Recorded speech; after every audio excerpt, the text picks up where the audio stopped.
At 3:15 a.m. on October 20th, 1943, 29-year-old Irena Sendler lifted a sedated infant from a burlap sack hidden beneath rotting vegetables in her ambulance and passed the child through a narrow opening in the Warsaw Ghetto wall. The baby, no more than 8 months old, had been drugged with a mild sedative to prevent crying during the smuggling operation. On the other side of the brick barrier, a Catholic nun waited in the shadows to receive the child and transport her to a convent orphanage where she would be given a new identity, baptismal papers, and a future. This was the 2,347th Jewish child Irena had smuggled out of the ghetto since the Nazi deportations to Treblinka death camp had begun 16 months earlier. She worked for the city's social welfare department, a position that gave her official access to the sealed ghetto where 450,000 Jews were imprisoned in an area designed for 80,000 residents. Her papers allowed her to enter freely under the pretense of inspecting sanitary conditions and controlling typhus outbreaks. But her real mission was far more dangerous. She coordinated an elaborate underground network of social workers, nurses, priests, and ordinary Polish citizens who hid Jewish children in orphanages, convents, private homes, and even sewers to save them from deportation and certain death. Every smuggling operation carried the risk of immediate execution for everyone involved. The Gestapo had already arrested and killed dozens of Poles for hiding Jews, posting public notices of their executions as warnings. German soldiers patrolled the ghetto walls constantly, and informants operated throughout Warsaw offering rewards for information about resistance activities. Yet Irena returned to the ghetto day after day, sometimes multiple times in a single day, carrying children out in toolboxes, coffins, potato sacks, and ambulances, documenting each child's real identity on tissue paper that she buried in glass jars beneath an apple tree, so families could someday be reunited. She was not a soldier or a spy, had no military training or political connections, was simply a Polish social worker who decided that saving children mattered more than her own survival. Irena Sendler was born Irena Krzyżanowska on February 15, 1910, in Warsaw, Poland, during a period of relative peace before the catastrophic wars that would define her generation. Her father, Stanisław, was a physician who treated poor patients regardless of their ability to pay, often providing free medical care to Jewish families who faced discrimination from other doctors. He died of typhus in 1917 when Irena was 7 years old, contracted from patients he had treated during an epidemic. His death left a profound impression on her, teaching her that moral duty sometimes required personal sacrifice. Jewish community leaders in their town paid for Irena's education afterward, an act of generosity she never forgot. She studied Polish literature at Warsaw University in the late 1920s, joining socialist student groups that advocated for workers' rights and opposed the rising tide of anti-Semitism in Polish politics. She married Mieczysław Sendler in 1931, though the marriage would eventually fail under the strain of her resistance work. By the late 1930s, she was working as a social worker for Warsaw's Department of Social Welfare, specializing in programs that provided food, clothing, and financial assistance to impoverished families. When Germany invaded Poland on September 1st, 1939, and Warsaw fell after a brutal siege that killed thousands of civilians, Irena watched her city transform into an occupied territory where Nazi racial ideology was implemented with bureaucratic efficiency. Jews were immediately subjected to restrictions, expelled from professional positions, required to register with authorities, forced to wear white armbands with blue stars of David, and eventually sealed into a walled ghetto in October 1940. The ghetto walls went up almost overnight, brick barriers 3 meters high topped with barbed wire and broken glass, dividing Warsaw into German, Polish, and Jewish sectors with movement between them strictly controlled. Irena witnessed families being herded into the ghetto, carrying whatever possessions they could manage, forced into unimaginable overcrowding where disease, starvation, and despair became daily reality. Conditions inside the Warsaw Ghetto deteriorated with shocking speed, transforming a humanitarian crisis into systematic extermination. By early 1941, approximately 450,000 Jews were imprisoned in an area of 1.3 square miles, resulting in an average of 7 people per room.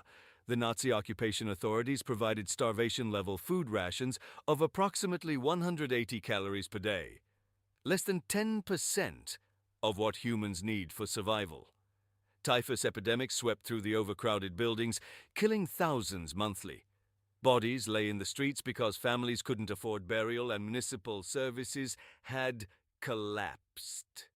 Children begged at checkpoints and tried to smuggle food through gaps in the walls, risking being shot by German guards who treated such activities as capital crimes. Irena entered the ghetto regularly as part of her official duties monitoring infectious diseases, and she witnessed conditions that contradicted every principle of human dignity she had been raised to believe in. She saw children dying of starvation while German soldiers photographed them as curiosities, elderly people collapsing in the streets, families burning furniture for heat because coal allocations were deliberately insufficient. The moral weight of these observations became unbearable because she could leave the ghetto at the end of each day, while the people she was trying to help remained trapped. In July 1942, the situation escalated from gradual extermination to immediate genocide when SS forces began mass deportations to Treblinka death camp. German soldiers and Ukrainian auxiliaries conducted resettlement actions, surrounding city blocks and forcing residents onto cattle cars at gunpoint, claiming they were being transported to labor camps in the east. The reality, which ghetto residents quickly understood through underground communications, was that the trains went directly to gas chambers where people were murdered within hours of arrival. Approximately 5,000 to 7,000 Jews were deported daily during the summer of 1942, emptying the ghetto with terrifying speed. Parents facing deportation began desperately approaching anyone with outside contacts, begging them to take their children, to give them any chance of survival, even if it meant permanent separation and identity erasure. Jewish resistance organizations and social welfare committees inside the ghetto identified Irena as someone who might help because of her access and her known opposition to Nazi policies. Irena's work smuggling children operated entirely outside legal frameworks because Nazi occupation law imposed the death penalty for anyone helping Jews escape or hide. There was no official channel to request permission, no bureaucratic process to appeal to, no authority that would sanction her activities. The Polish government in exile in London supported resistance activities broadly but couldn't provide specific operational approval for individual actions. The Catholic Church hierarchy in Poland gave mixed signals, with some priests actively helping hide Jewish children, while senior bishops maintained careful neutrality to avoid provoking German reprisals against church institutions. Irena approached several officials in Warsaw's social welfare department to gauge whether they would support or at least tolerate her smuggling operations. Most refused to get involved, explaining that helping Jews meant execution, not just for the helper, but often for their entire family under Nazi collective punishment policies. They argued that social workers had responsibilities to the Polish community that they couldn't fulfill if they were arrested or killed, that saving a few dozen children wasn't worth the organizational destruction that would follow if the Gestapo discovered the operation. Some colleagues warned her explicitly that she was risking not just her own life, but the lives of everyone in the department, that the Gestapo would torture her to reveal accomplices and destroy the entire social welfare network that was helping thousands of Polish families survive occupation. These warnings were not exaggerated fear-mongering, but accurate descriptions of how Nazi security services operated. Irena listened to these arguments and acknowledged their logic, but she rejected the fundamental premise that institutional preservation mattered more than the lives of children being marched to gas chambers. She decided to proceed with or without official sanction, recruiting a small network of trusted colleagues who shared a conviction that inaction was morally intolerable.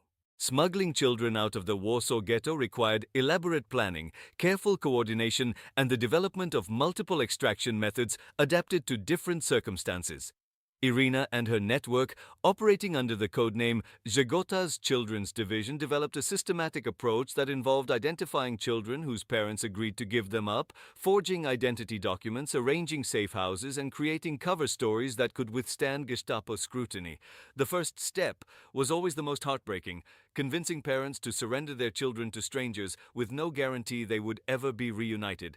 Jewish mothers and fathers faced an impossible choice between keeping children with them and watching them starve or die in deportations, or giving them to Christians who might save them but would necessarily erase their Jewish identity.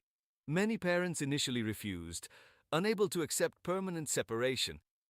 Irena spent hours in ghetto apartments explaining the procedure, promising to document children's real identities, swearing on everything she held sacred that she would try to reunite families after the war.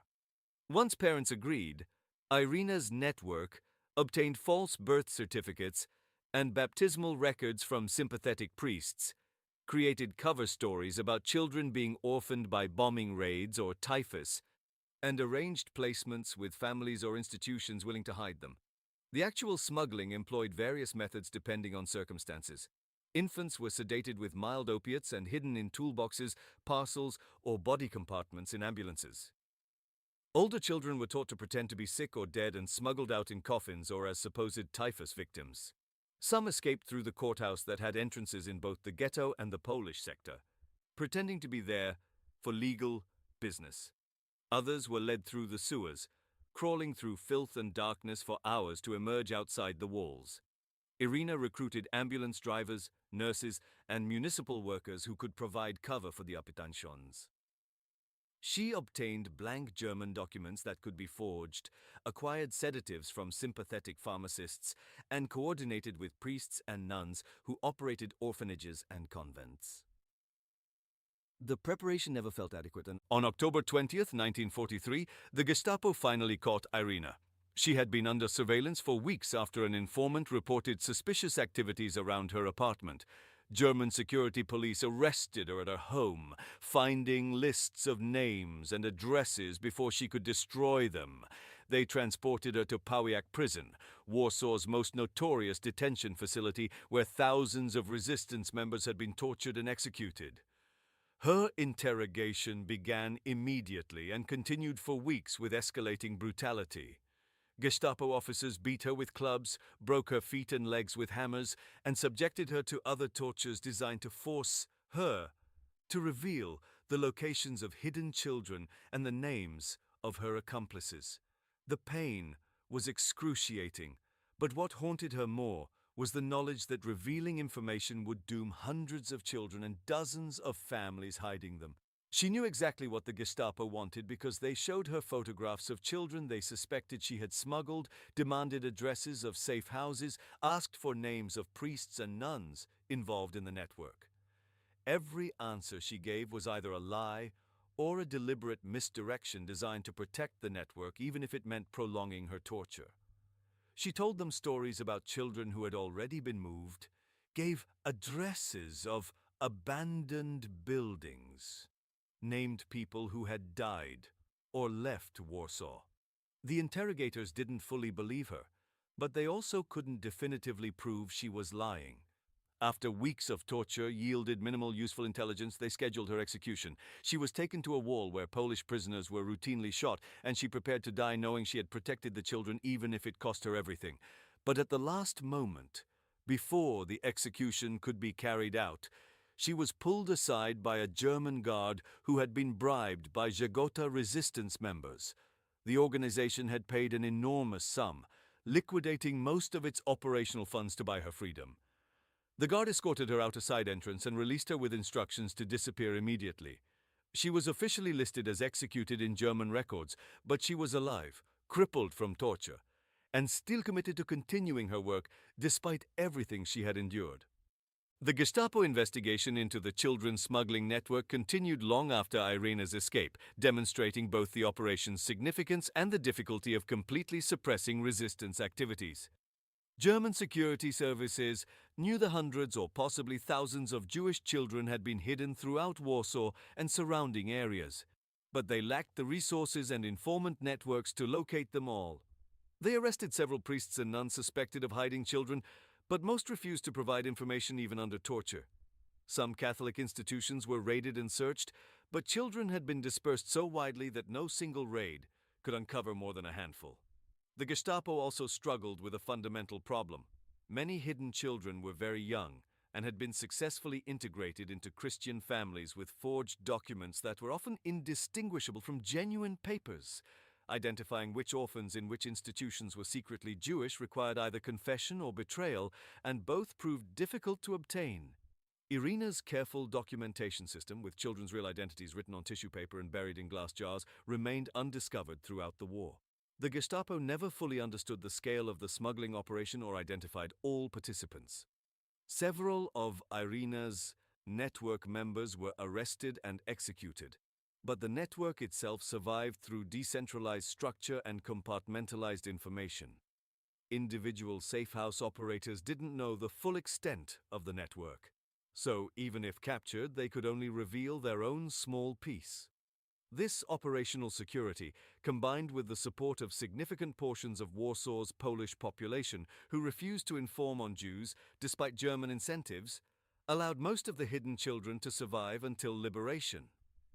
As word of Irena's smuggling operation spread through the Warsaw Ghetto, desperate parents sought her out with increasing urgency, understanding that she represented perhaps their children's only chance for survival. The operation expanded from a handful of children in 1940 to hundreds by 1943, requiring an ever larger network of safe houses, forged documents, and trusted contacts. Jewish resistance organizations within the ghetto, including the Jewish Combat Organization that would later lead the Warsaw Ghetto uprising in April 1943, worked with Irena to identify children who could be smuggled out before deportations. They provided lists of families willing to surrender children and helped coordinate the actual transfer operations. Catholic orphanages and convents throughout Warsaw and surrounding regions agreed to accept children despite the risks, motivated by religious conviction, humanitarian concern, and in some cases payment from Jewish families or Gestapo funds. Private families, many of them poor working-class Poles who could barely feed their own children, took in Jewish children and raised them as their own. The network's success depended on thousands of individual acts of courage by people whose names were never recorded, who saved children knowing that discovery meant death. By late 1943, approximately 2,500 children had been smuggled out and hidden, representing a significant portion of the ghetto's child population who had not already been murdered in deportations. Other resistance networks in Poland learned of Irena's methods and adapted them to their own regions, creating similar smuggling operations in Kraków, Lviv, and other cities with Jewish ghettos. The validation came not from official recognition, which was impossible during occupation, but from the survival of children who would otherwise have been murdered. Each child successfully hidden represented an absolute moral victory against genocide, a concrete demonstration that the Nazi machinery of death was not omnipotent, that individual actions could save lives even within a system designed for total extermination.